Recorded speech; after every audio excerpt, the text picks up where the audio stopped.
What? You're speaking very highly of him. Oh, that's surprising. How would you describe your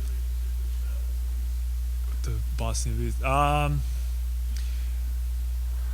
Very great friend of mine. You know, we go years and years back, and we were not even related to NBA or nothing like highlight. So I know he's a true friend of mine. We were neighbors at some point. So true um, family friend of mine. I mean family, not even like I don't even have to say friend. He's a family to me. he's helped you kind of get settled here in Portland a little bit? Yeah, yeah. I mean, he helped me a lot even before. You know, he got drafted and he went to Denver a year before when I was still in Barcelona. So I was being like a kid, asking him questions, calling him every time, like, "What's going on? How is this? How am I going to adapt? Am I a good fit for this team or this team?" You know. So and then when I got here, um, he gave me a lot of contacts. Apparently, there's a huge Bosnian, Croatian, Serbian community over here, so that's great. But yeah, he's very familiar with everything like that, so I'll make sure I stay connected to him. After you've been here for a month or so, what made you think that this would be a good situation? Winning. You know, I haven't felt that in like 4 years. You know, and coming out Barcelona when it was all about winning and it was all about that structure. You know, you do this like consistently each and every day. I kind of got lost into the situations for my 4 years here, unfortunately. But I think this is finally a great team, great individuals, great characters. Most importantly, I think like Dane, CJ, Nurk, Rodney, Bays, all of the guys, all our young guys. I think what Neil said to us, they're very selective of who they bring here, and I can really see that. Usually, I don't make my comments in like first couple months, but I can already see like how I'm reacting to the my surrounding, and I'm pretty, I can say, happy finally. What is Coach Stoss told you in his evaluation? How do you think he improved the team? We were in our scrimmages and everything. We were talking a lot about that point forward role because after my rookie year, I just got like notoriously bigger. And then they put me at the four, and with my ball handling skills and my shooting, I think I can open the floor a lot, and then make Dame and CJ not on ball so much, you know. So like I can create for them and like make them more like fresh through the game, if I can say that. You know, they don't have to do like as much as they used to do before, and they were very open with that. Uh, with me being on the team, so I think I can really play make for these guys a lot.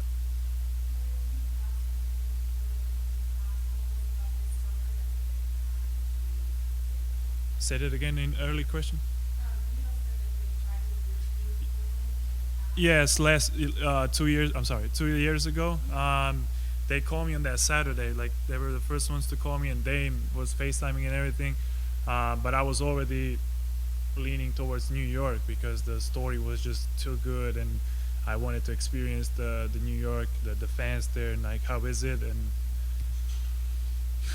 I'm not gonna comment anymore. I knew, I knew everything. I knew the situations. I knew Neil. I didn't even have to talk to Dame, CJ, Nurk, anybody. I just knew this is a great team for me, great fit. No, no.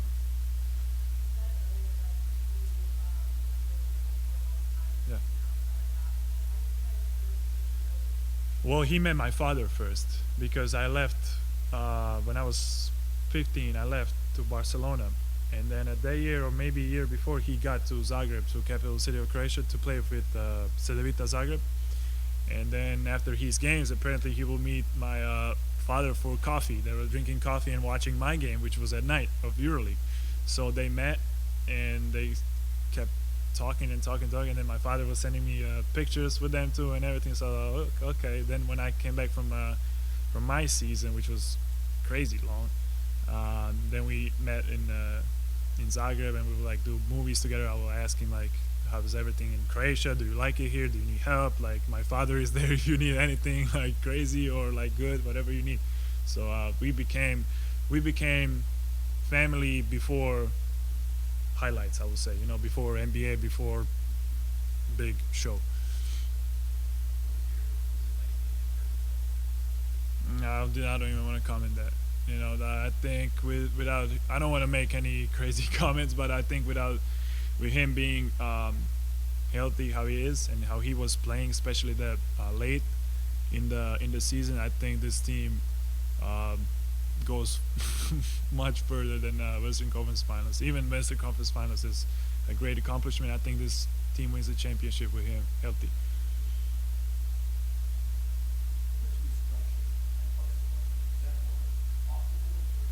Both, both, man. I was kicked out of the practice, my second practice out there because do you know? Are you familiar with Sharunas Jasikevičius?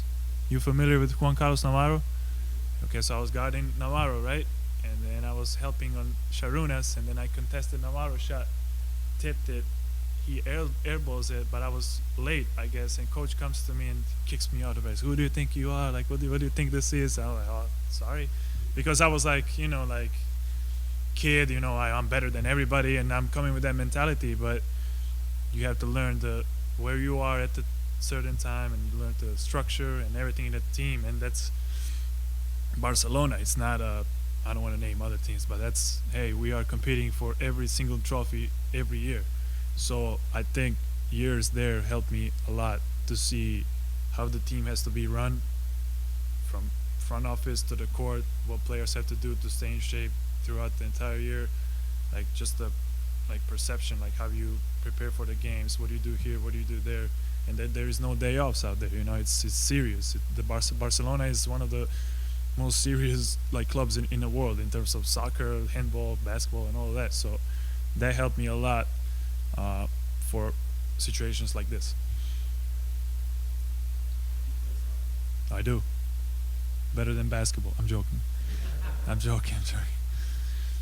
Mario, you seem to really enjoy your time so far in Portland, noting that you like the rain better than the sun. Yeah, yeah. You saw the tweet. Yeah, exactly. Yeah. So I'm curious if you can talk a little more about kind of what you thought about the city since you got here and why it seems to suit you. I mean, I'm more of the cloud, rain, snow guy than sun. And then after Barcelona and Orlando, I had so much sun. I don't even need it in the rest of my life. But yeah, I love rain. I love the weather here. And what I did, I went on a hike. I'm on a hike every weekend. I don't know about that in when the season starts, but I'll try to get a hike on my day offs. Do you remember the trails you went on so far? I was in Tryon Creek. Yeah, yeah. I will. Yeah, I will go. Like I have a friend there. Does my haircut. Uh, but he's involved with the team out there, so I will go check him out because I heard they're really really good. So I'll go to see that.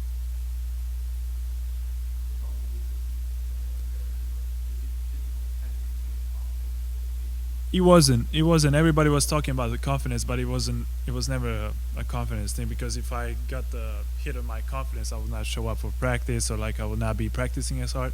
But I think those years out there made me into a player that I am right now because I was drafted at was it 6'7", 195, a shooting guard from Europe that nobody doesn't know, and now I'm like the 6'9", 240, a power forward. You see, so like I was thankfully I had like great veterans around me.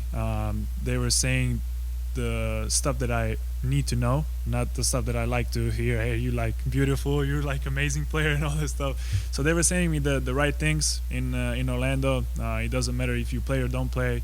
Get in the weight room, do your stuff early, do your stuff after, get on the court before everybody. Don't leave. So I was, and then I had our strength conditioning coach's brother that works here, Todd Forcier. I had his brother as my assistant in Orlando, and he helped me tremendously because we were getting the right work and the right stuff that I needed to translate on the court, and suddenly I started to. They didn't pick up my option out of nowhere, and then suddenly next thing you know, I'm a starter on that team out of nowhere. So I just stayed positive. I was listening to the right people out there. It was hard in that situation to get a like who is playing, who's not. Every day we have different lineup. Like we do this for like 5 games, then we change stuff and everything. So I wasn't. When I realized it was going to be like that, I wasn't paying attention too much to it. I started to pay attention to what do I do and what do I do to help this team look better when we play. So and it came out. It came out. Like the true work always comes out. So like I dedicate my entire summer as well, like an entire program, like in terms of nutrition, in terms of like strength conditioning, basketball, shooting, and all this stuff. Like I called right people that are gonna bring my game to the next level. So that helped a lot. Mario, earlier Dirk was telling us that you're the best prospect.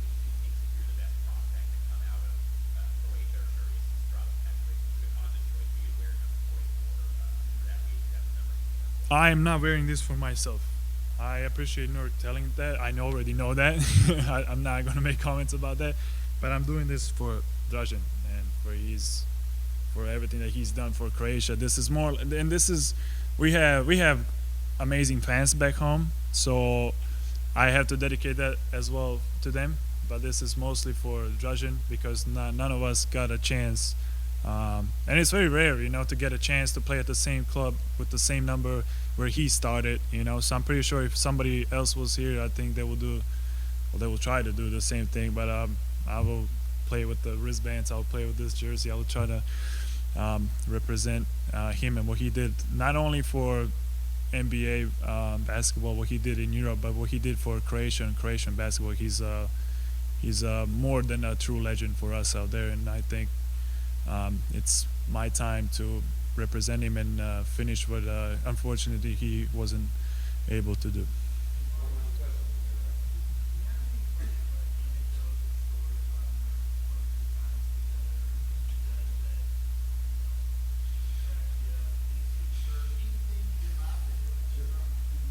Because every time we meet, there's something crazy. But no, I mean we just talk, like we joke a lot when we're together. But I don't know if a lot of stuff is for camera or for mics, and not a lot of stuff. These jokes are like home jokes, they can't really like translate to English and everything, but we're like cry laughing. So yeah, there's a lot of it. Sorry, I can't speak about it. Yeah, yeah. Have a good one. Thank you.